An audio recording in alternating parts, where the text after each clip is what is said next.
Assalamualaikum warahmatullahi wabarakatuh. Halo semuanya, perkenalkan nama saya Angga Farel Pratama dari Fakultas Matematika dan Ilmu Pengetahuan Alam, prodi saya Biologi, dan NIM saya yaitu 2504100085. Pada video kali ini, saya akan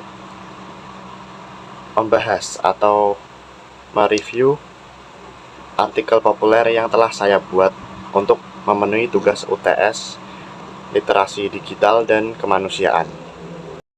Di tengah dunia yang serba digital dan serba cepat ini, kita sering lupa bahwa setiap klik dan juga setiap unggahan ada manusia yang memiliki perasaan.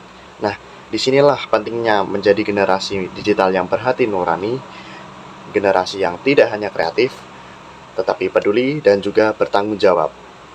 Pada video kali ini akan membahas bagaimana teknologi, media sosial, dan kreativitas bisa menjadi sarana untuk menyebarkan nilai kemanusiaan, bukan hanya sekedar hiburan semata.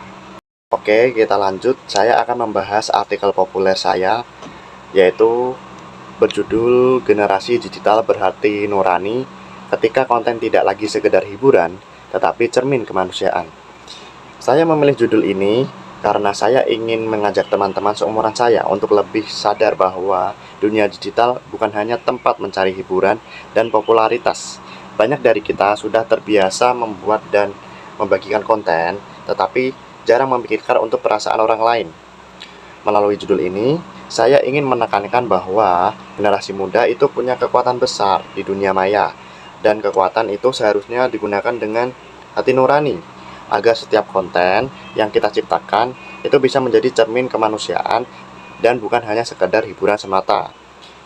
Saya juga merasa tema ini itu relevan dengan kehidupan kita saat ini, di mana batas antara dunia nyata dan juga digital itu semakin tipis. Jadi pesan moral untuk kemanusiaan itu berkurang di dunia saat ini. Dalam era digital hari ini, dunia maya bukan cuma tempat berbagi informasi, tetapi juga ruang berekspresi yang bebas dari batasan. Jadi memang dunia digital pada sekarang ini itu bukan hanya berbagi informasi, tetapi banyak ruang untuk kita bisa explore dan juga tidak ada batasan untuk setiap kita membuat konten dan juga berbagi informasi. Generasi muda tumbuh bersama gawai, seperti Gen Z yang sekarang sedang merajalela dunia maya juga. Gawai, media sosial, dan tren digital yang terus berubah setiap detiknya. Kelahiran fenomena ini mengubah mereka tidak menjadi konsumen, tetapi juga kreator konten yang mendefinisikan wajah di dunia maya. Jadi banyak sekali konten kreator ataupun influencer yang sekarang itu manfaatkan gawai untuk mencari cuan ataupun menambah ekonomi pada kehidupan mereka. Di tengah kemajuan arus digital, ada pertanyaan mendasar. Apakah semua konten yang diciptakan benar-benar berisi nilai kemanusiaan? Jadi memang semakin banyak konten yang mencari popularitas tanpa mempertimbangkan eksistensinya terhadap moral, empati, ataupun kebenaran sosial begitu. Dan teknologi telah membuka peluang tanpa batas bagi siapapun untuk dikenal, didengar, dan berpengaruh. Namun di balik kebebasan itu tersembunyi tanggung jawab besar. Bagaimana memastikan bahwa pengaruh yang diberikan tidak justru menyesatkan ataupun menyakiti orang lain. Disinilah pentingnya kesadaran moral dalam menggunakan media digital. Dan kita itu intinya itu boleh memberikan konten dan juga berpendapat ataupun memberikan komen pada konten-konten yang dibuat. Tetapi kita harus menjaga perasaan orang lain. Arus digital yang tidak terbendung.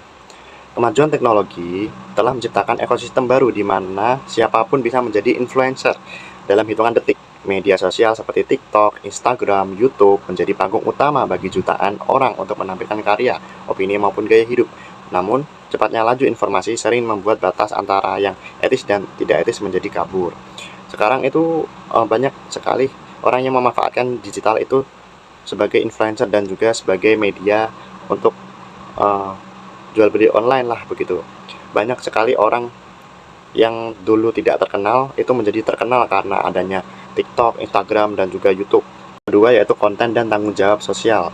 Setiap konten itu seharusnya tidak hanya dinilai dari jumlah tayangan atau likes, tetapi juga dari yang dibawanya, yaitu itu bersifat mendidik, terus menginspirasi, dan juga bisa menemukan empati. Ketika tanggung jawab sosial melekat dalam setiap konten, maka dunia digital menjadi tempat yang sehat dan juga bermakna.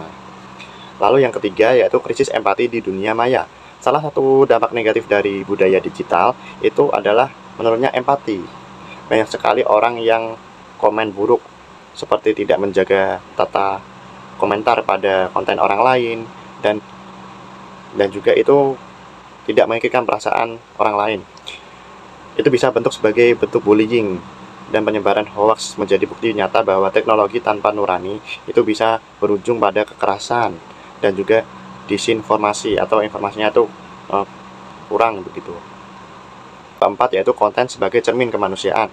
Setiap unggahan mencerminkan siapa pembuatnya. Konten yang berisi nilai-nilai kemanusiaan seperti berbagi kebaikan, kepedulian terhadap lingkungan, ataupun kisah inspiratif. Konten semacam inilah yang bisa memperbaiki cita generasi muda. Kita harus konten kita kalau ingin membuat video itu harus beredukasi begitu. Generasi muda itu memiliki peran sebagai penggerak perubahan. Untuk menjadi generasi digital berhati murni, diperlukan langkah-langkah nyata, antara lain berpikir sebelum membagikan. Apakah konten ini bermanfaat atau tidak tidak menyinggung orang lain ataupun gimana. Kita harus berpikir dulu sebelum mengupload. Lalu ada memverifikasi informasi. Jangan mudah percaya pada berita pada sumber yang tidak jelas. Lalu menjaga tutur digital, gunakan bahasa yang sopan, empatik, dan komentar maupun unggahan. Jadi literasi digital itu penting agar kita tahu batas, etika, dan juga berpikir kritis di media sosial. Tapi ada juga orang yang krisis empati di dunia maya. Itu biasanya muncul karena banyak orang itu lupa akan sopan santun di dunia digital. Serta itu generasi muda itu harus menjadi contoh, bukan hanya viral tetapi juga bernilai.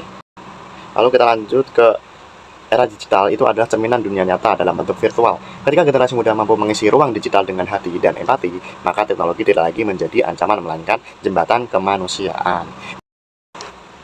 Baiklah, terima kasih yang sudah menonton, dan saya minta maaf apabila ada kesalahan ataupun tutur kata saya yang kurang enak didengar. Saya mohon maaf. Terima kasih. Wassalamualaikum warahmatullahi wabarakatuh. Teknologi boleh maju, tetapi hati nurani harus tetap hidup, begitu.